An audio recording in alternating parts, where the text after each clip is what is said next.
All right, welcome everybody. My name is Peter Sigurdsson. I'm going to be your instructor here in Virtual Systems Administration. And this course is going to be starting in person next week, so not Monday tomorrow, but Monday the following week, which is September 12th. And it's going to be at the college, right? So it's going to be in room 16. And if you're not sure where that is, well, just walk around and follow people, you'll find it. So anyway, I've made some updates to our Moodle page, and you've all been invited to the Moodle page. If you're still not able to get access to it, let me know. But I'd like you to just take a couple of minutes, look through our weekly learning plan. Right, just get your brain familiar with some of the kinds of topics and concepts we're going to be thinking about. And you can take a look at the PowerPoint. Right, again, you're probably not going to understand too much of it, but at least get familiar with some of the concepts. So the basic kind of model of this course is that computers in the very large scale, right, like if you think about Google data centers and stuff, computers require sort of a complex set of processes to control them. We call it administration. And these days, in fact, for about the last 15 years, the emerging trend has been that we centralize our computer servers, our data centers, in certain locations around the world, usually places where land is cheap, like maybe the Arizona desert or something, right? They can set up some solar cells to get electricity to power them and keep their costs down.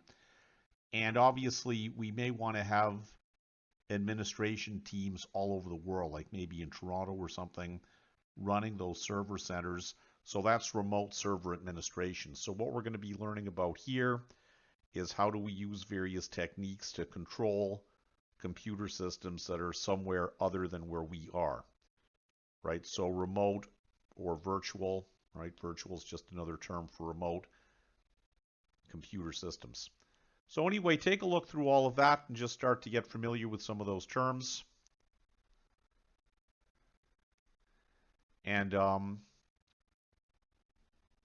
now we're going to be in class and we're going to have the classroom computers. However, it will be more interesting and more fun if you bring your own device. You can do more stuff on your own computer because you're the administrator of it. So I encourage you to bring your own computer. I think that'll be a more satisfying learning experience. Also, you can take a look over the course outline. And I have a digital whiteboarding tool, which you can go and take a look there. That's just based on several notes that I built up over the past several terms of teaching this course. So you can just click and pivot through some of these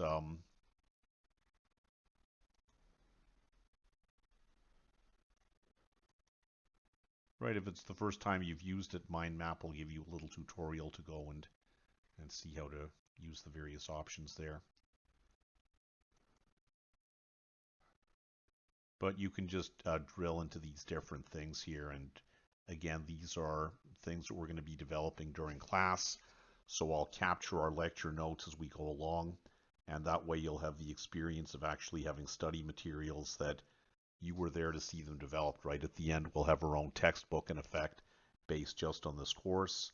But because you saw it getting developed, it's going to be more meaningful to you in terms of understanding how everything fits together. So anyway, I'd encourage you to spend a couple minutes going through this and looking around here. And I think that's about everything I wanted to show you for right now.